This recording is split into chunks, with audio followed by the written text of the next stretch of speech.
Hi guys, my name is David and welcome back to episode 15 of Grimm Tuesdays.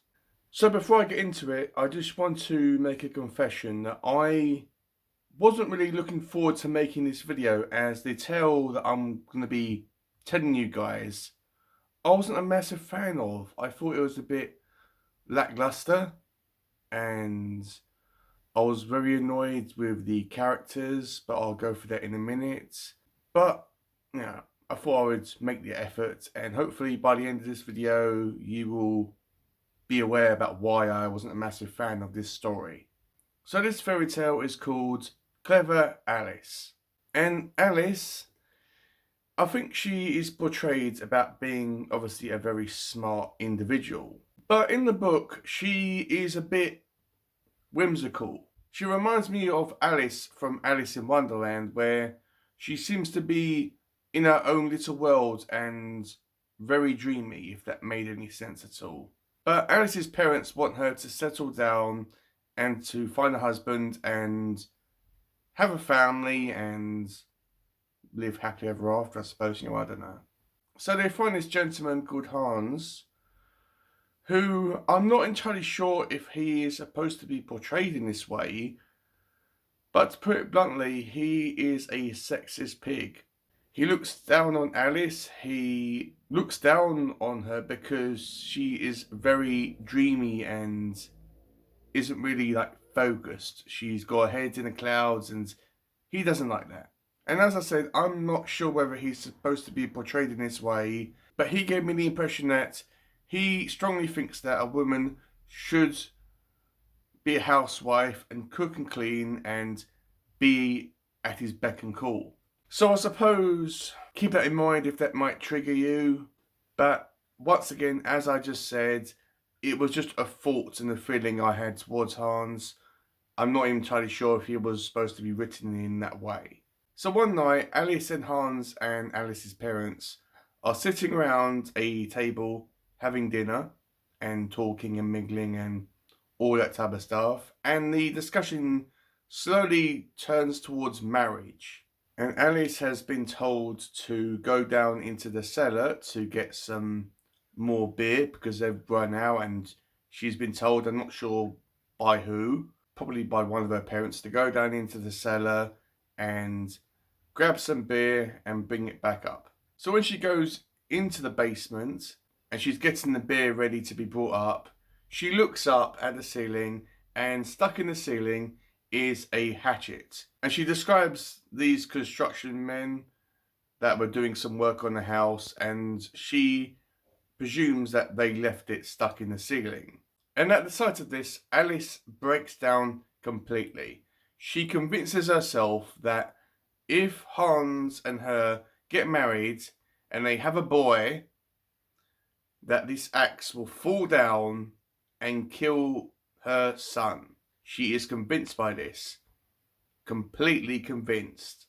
Even though she isn't married to Hans or even has any children, I mean, it could be a girl that they have, who actually knows, but she is convinced herself that this event will happen. And this completely upsets her and she breaks down into tears. So upstairs, the members of the family and Hans are worrying about what's happened to Alice and wondering about where she's actually gone. So they sent servants and other family members downstairs to see what's what.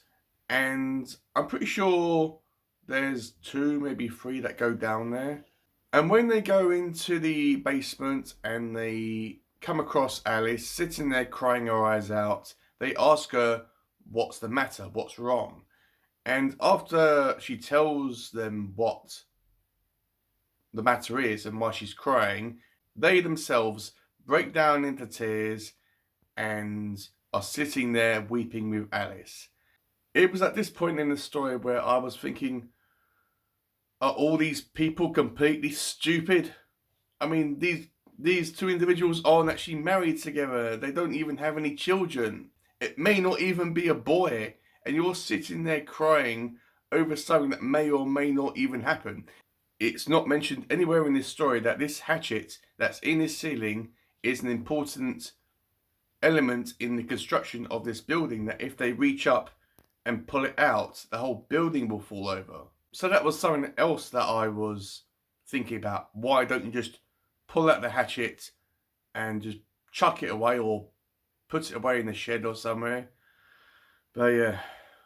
And the story kind of follows up on this with Hans and Alice.